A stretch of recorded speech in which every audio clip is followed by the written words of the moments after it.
Well, while perusing the internet for a topic to discuss outside of the glaring major topic right now, that being net neutrality, which I may do a video on, but I just don't have enough information on it to form a strong, coherent opinion one way or the other. And if I did a video on it now, it would be short, lacking in substance, and full of me rambling. Just now really realizing that just drives me discussing shit in general. Anyway, this is going to be on the remarks of a certain Chicago mayor, Rahm Emanuel. As always, links to all the articles and sources will be in the description if you feel like getting a good chuckle in for the day. But let's start the show, shall we?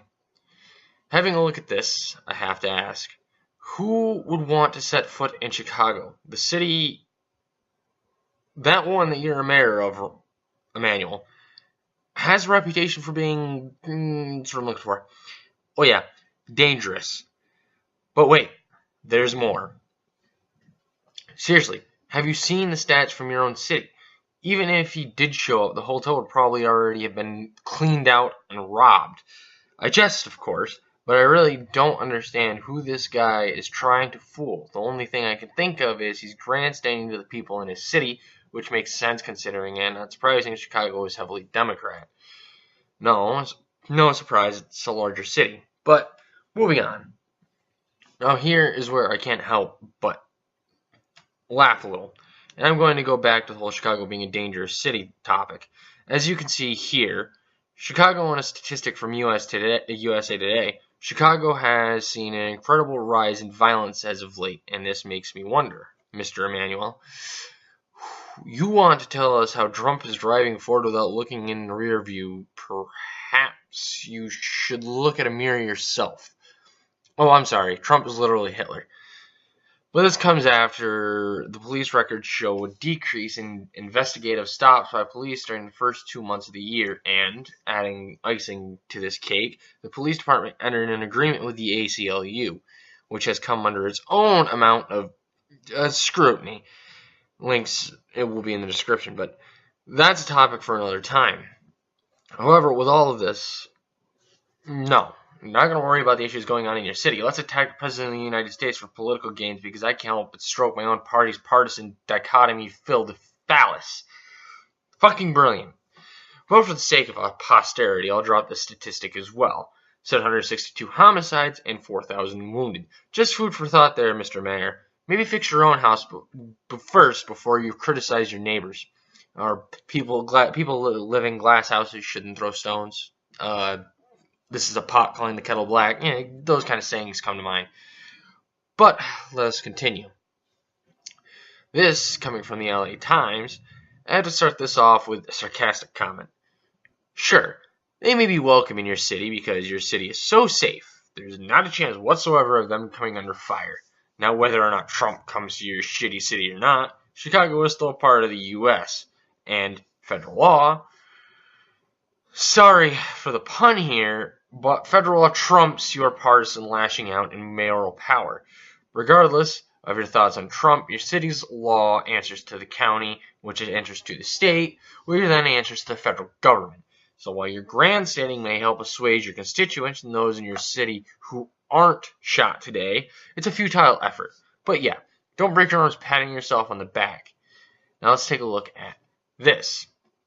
Here, Emanuel is showing his outright disregard for the people in his city to just further push out how much he hates Trump, or, as I perceive it, how much of a Democrat he is.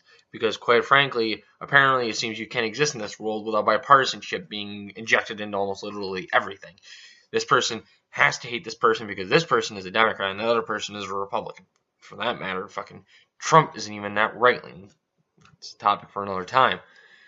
With these actions, I have to wonder why would anyone vote for this guy? Here, he's like, oh, I realize we have a homicide issue and our police obviously can't handle it. Well, fuck any aid because I don't like the President of the United States. It's like a child throwing a fucking temper tantrum at this point. I didn't get my way, so I'm not going to take your federal funding. How do you like me now? Well, good fucking moral grandstanding and as you're looking down from that high horse, I can imagine you can only see the streets of Chicago fucking burning. But what can I say? I'm one of those fools that thinks that the government officials are elected to work for the people and not the other fucking way around.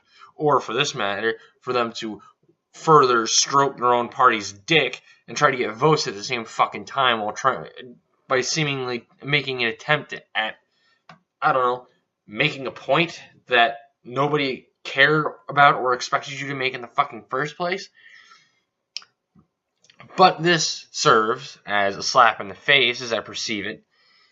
The Chicago Police Union went to Trump despite all of this cunt's grandstanding. If this guy gets elected again, it's based upon him having a D in front of his name and his moral grandstanding and posturing about how good and righteous he is and how he cares about the little guy, when in reality he just wants to get elected again because he likes his cushy fucking job.